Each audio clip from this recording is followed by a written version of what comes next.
Bienvenue aux Artisans de notre histoire, une émission qui veut redonner la parole et la vie à celles et ceux qui ont marqué notre passé. Il était normal que l'on commence par la période de Maurice Duplessis, que certains considèrent toujours comme la grande noirceur, mais d'autres portent de plus en plus des jugements plus nuancés. Et on peut se demander quelle était l'attitude de celui qu'on a appelé le chef face à ses ministres, face à ceux qui travaillaient avec lui. Et pour ce, nous avons donné la parole à Jacques Miquelon, qui est l'unique survivant du cabinet de Maurice Duplessis. Et c'est surtout un des bâtisseurs de la BTB. La conduite trop fédéraliste du premier ministre Adélard Godbout explique en bonne partie sa défaite en 1944. Duplessis, un chef charismatique, dénonce les empiètements d'Ottawa et mise sur le nationalisme canadien-français. Le fédéral a pigé dans les droits des provinces à ce moment-là, comme il voulait, ou à peu près, sous prétexte de la guerre. Alors ceux qui, évidemment, étaient un peu nationalistes, ont regimbé un peu. Et c'est normal qu'en 1944, Duplessis ait pu faire pencher la balance de son côté, même si c'était un peu difficile en 1944. Mais est-ce que Godbout n'avait pas eu raison de céder au fédéral pendant la guerre, la taxation directe? Ben, je vois pas pourquoi.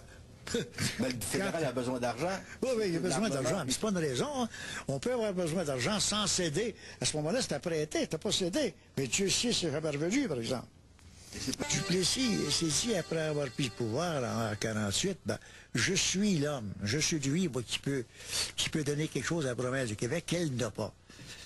C'est moi qui dois sortir la torpeur des campagnes, c'est moi qui dois ressusciter un peu l'économie.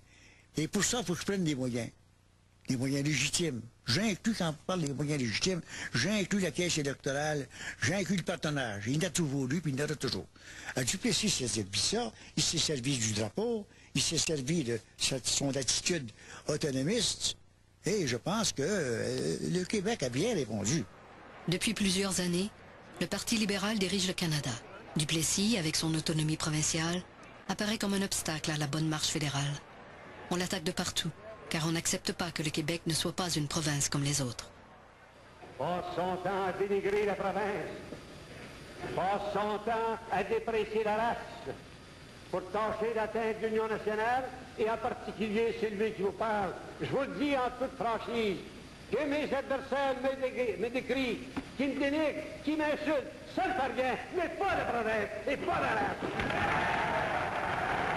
Est-ce que pour Duplessis, l'autonomie provinciale, c'était une arme politique ou une conviction? Pas du tout. Évidemment, elle a servi comme arme politique, c'est évident, ça. On a servi à nauséam, mais avec raison. C'était un argument tout trouvé pour nous autres. À ce moment-là, les éléments canadiens et français dans la province du Québec, encore la langue, la foi, la religion, les coutumes. Alors, c'était une chose dont on a profité, mais Duplessis l'avait affiché, comme je dis, dès le début.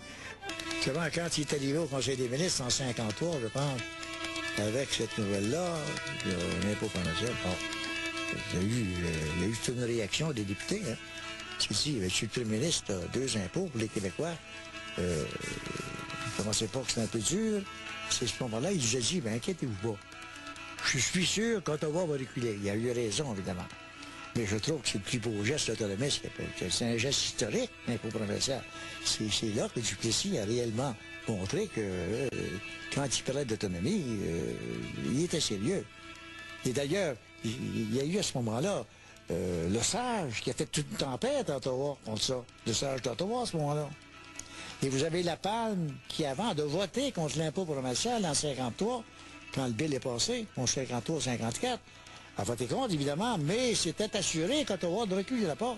Et c'est pour ça que la Palme en a voulu à Saint-Laurent pendant toute sa vie.